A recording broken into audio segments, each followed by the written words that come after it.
What is it that you really want? And so many people have a hard time with that. What do I want? Oh, no, I have to do this. I do this for this and this. No, at the end of the day, just sit quietly. What is it that you really want? This is Lead with Culture. I'm Kate Volman, and today I'm joined by Michelle Marquis, one of our senior coaches. We are so excited about today's episode because it's all about questions. Questions change our lives, right, Michelle? Absolutely. And this is the perfect time of year to start to ask ourselves these questions.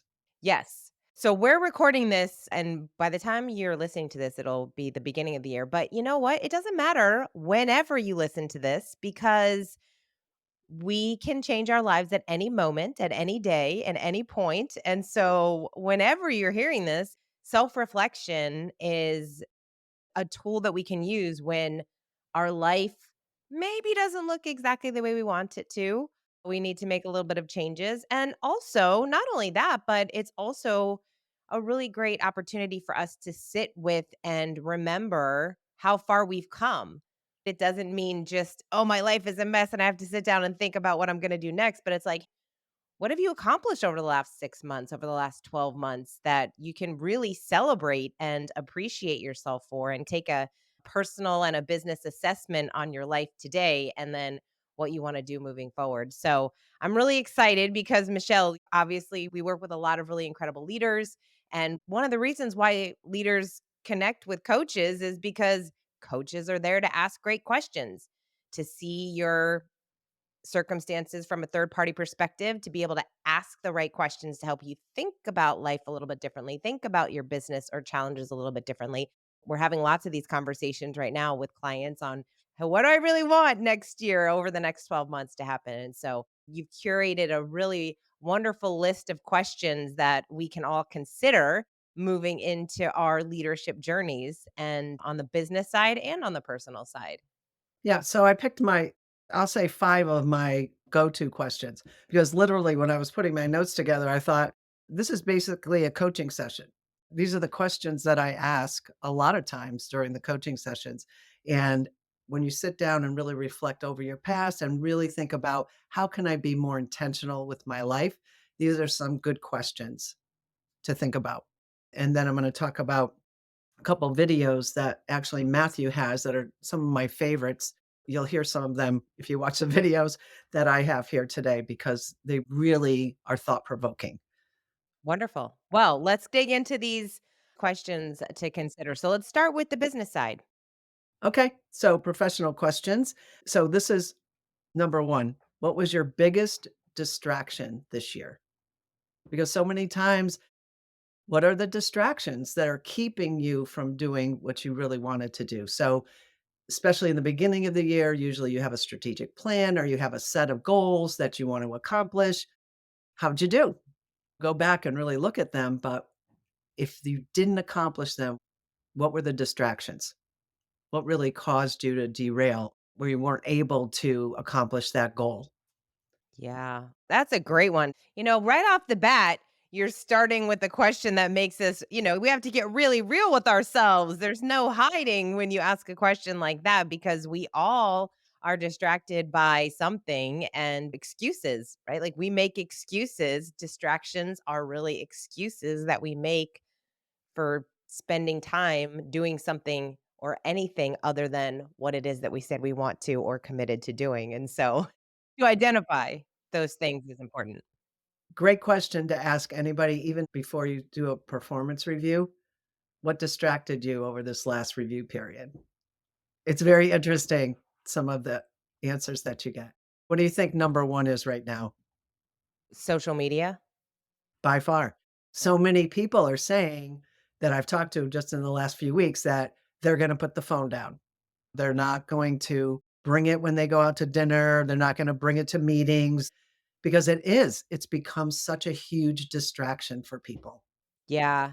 And really just scrolling in general, because also in addition to social media, what I think, especially in the professional side with professional dreams, and when leaders are trying to push their business or their teams forward, it also is just this constant learning. So there's always another webinar to watch or class to take, or there's so many resources out there. And so it's almost like, I'm just going to watch this real quick video because I have a goal of maybe to build your email list. And so you're going to watch this webinar all about building your email list. And then all of a sudden you see on YouTube, oh, but there's this other video that talks about building a YouTube channel. Now I'm going to go watch that really quick. And all of a sudden you're like, wait, what did I sit down here to do? And like 2 hours have gone by. Yeah, absolutely. And this question specifically is all about taking control of your choices, being aware of them, and then making sure that you're making the right choice for what you really want to accomplish. That's always a good one.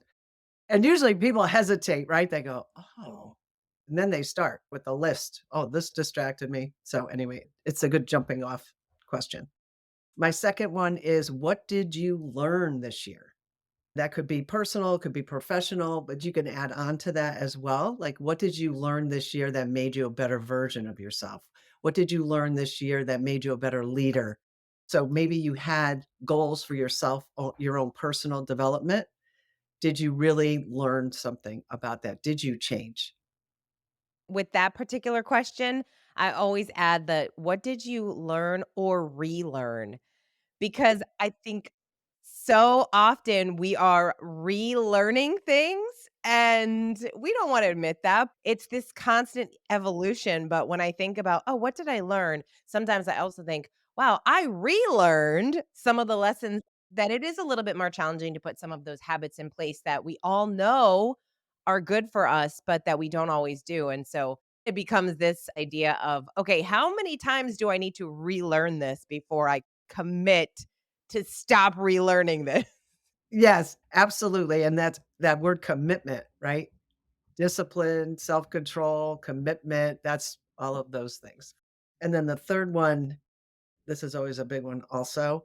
How did I spend my precious time this year? Did you spend it the way you wanted to spend it?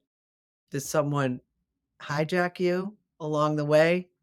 Lots of that happening. Lots of priorities, lots of people making other people's priorities their priority. Yeah, a lot of the clients will talk about, I had to do this because of that. And then I dig a little further and it's like, well, no, I really didn't have to go to that. It's a reflection about where do you want to spend your precious time and energy next year. So this is what you did last year. What do you want to change? What do you want to be different? Yeah, that's a great question, and just a little bit of a language change to that is, how did you invest your precious time? Because there's something so powerful about the words that we use and the questions that we ask, and so when we think about time, I think so often it's easy for us to say yes to things that we don't really want to because we're just not really thinking about, but if we're really thinking, "Wait, I'm investing. Is the investment of the time I'm about to take on this project really worth it?" That's really what it comes down to. Like, you're making an investment when you're spending time to learn something, when you're investing time with the team, and then when you're investing your time scrolling on social media when you should be doing other things. You're not really getting a great return on your investment of time when you do that, when you could have spent an hour working on the project that you said you wanted to do forever. But I love that you added precious time. Precious time. So a good question going forward is, how do you want to spend your time next year? So all of these can be flipped to really start to make your list of where do you want to spend your time? Who do you want to spend your time with? And then the fourth question is, if you did nothing else, what's the most important thing that you want to accomplish next year? Not 5 things, not 10 things. It's just that one most important thing. That's another one where I get complete silence and a lot of, "Just one, Michelle? Just one?" Yeah, because if you focus on 10 things, you're probably not gonna get the 10 things done. These are big things.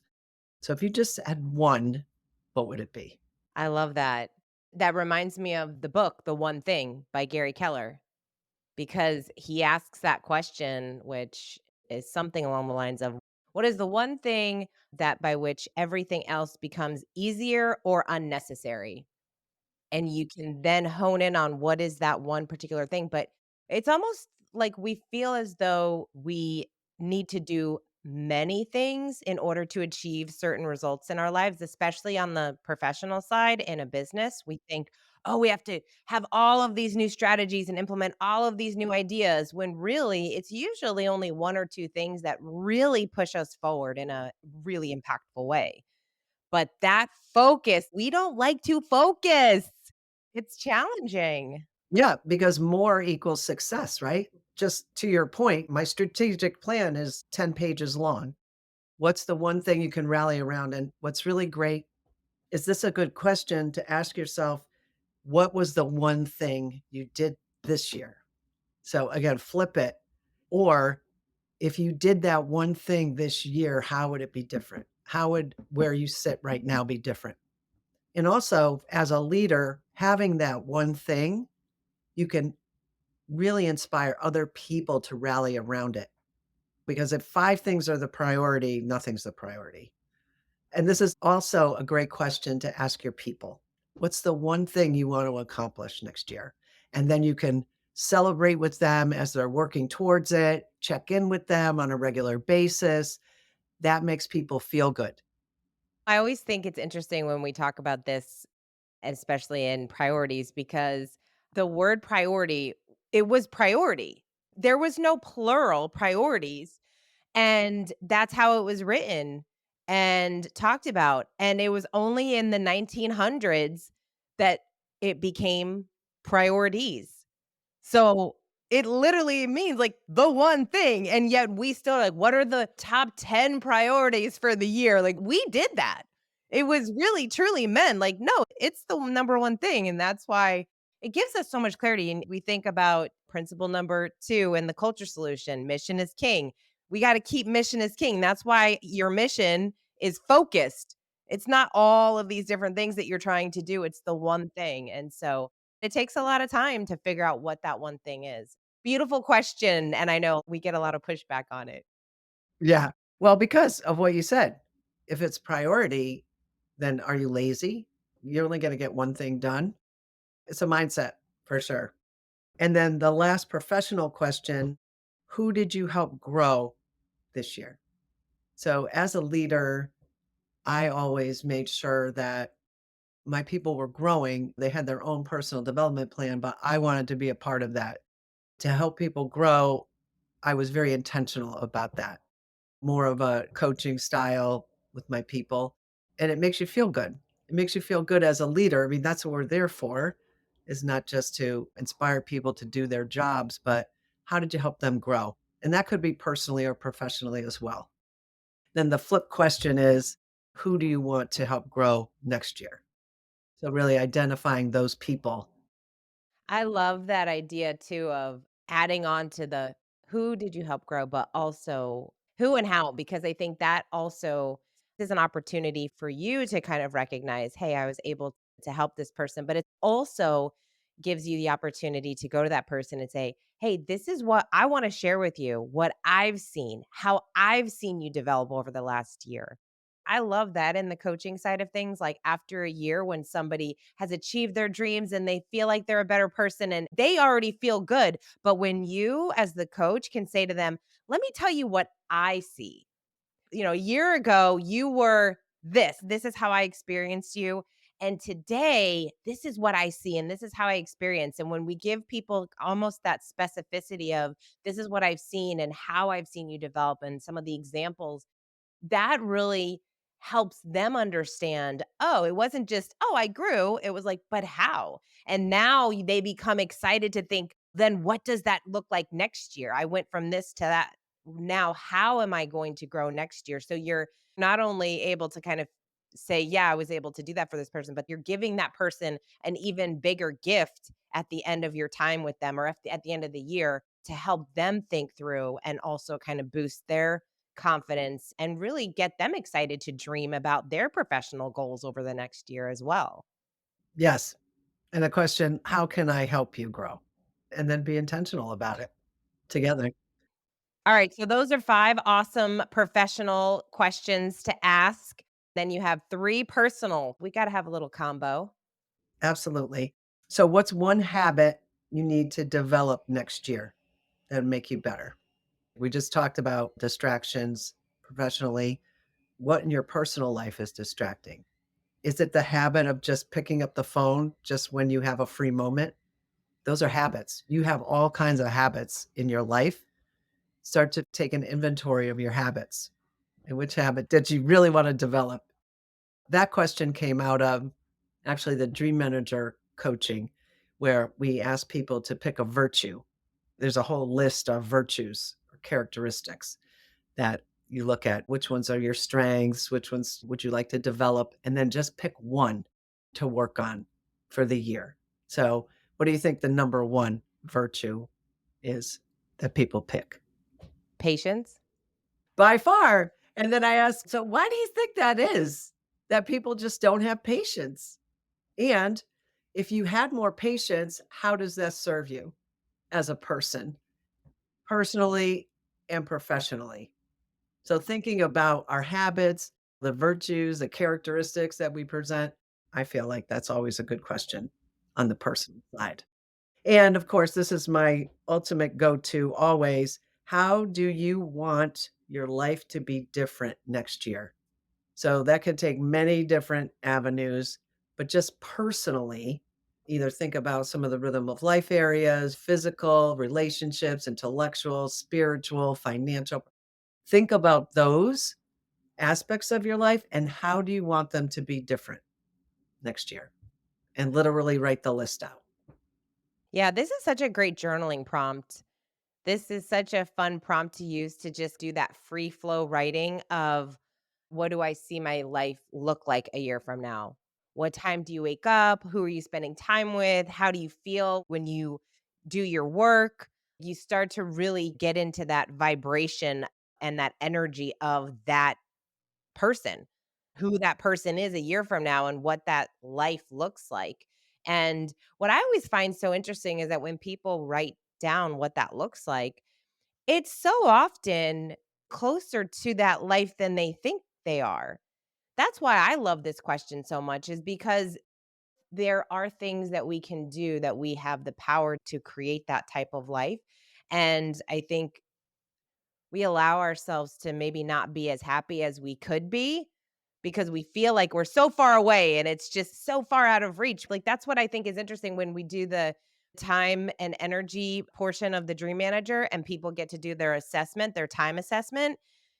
And so often they'll come back, they're like, I actually don't have too many things to switch around. But if you ask them in the beginning, they're like, oh no, it's a mess. But no, like, we don't really realize it until you are intentional about asking yourself and really writing down these questions. And so I love that question. And it's a fun exercise. Yeah. So a great resource for this question is the Matthew video where he actually spoke to some hospice nurses. She goes, "Well, what did people say as they're dying? What's their, their wishes?" 24 regrets of people who are dying. I wish I had the courage to be myself. I wish I had more time with my family. I wish I had discovered my purpose earlier. I wish I spent less time worrying. I wish I'd stayed with old friends. I wish I paid less attention to what other people thought of me. Wish I traveled more, touched more lives. It is amazing. I was writing like a crazy person when Matthew first sent that video out. It is very powerful because it touches every aspect of your life and it gives you something to think about. Because to your point, they fill out that energy form. They're just really talking about today, but this gets you really thinking about tomorrow and the one life we get to live. It's powerful. Anyway, so that's a really good resource for that question. And then last is, I'm going to say a culmination of all of this. What is it that you really want? And so many people have a hard time with that. What do I want? Oh no, I have to do this. I do this. I do this for this and this. No, at the end of the day, just sit quietly. What is it that you really want? Yeah. I think people have a challenge because we don't really take the time to think about it. You get up, you grow. Like, as you get older, you have responsibilities, and then you have a job or you work, you have a business, you do all these things, and you just are on this go go path of I have to do these things. And you don't really think about what do you want. So, this question is awesome in any day setting. Because most of the challenges that we're going through, the bottom line is like, well, what do you want? You could do a ton of different things. You could tell yourself you should do a ton of different things. And what's so interesting is that when you ask someone what it is that they want, what often happens is they start telling you what they don't want. 'Cause that's easy. If you ask someone who is unhappy, "Well, I don't wanna be in debt and I don't wanna be in this role." Okay, what do you want? And like you said, immediately they're like, "Wait a second, that is a bigger challenge because now you're proclaiming, 'This is what I set out to do.'"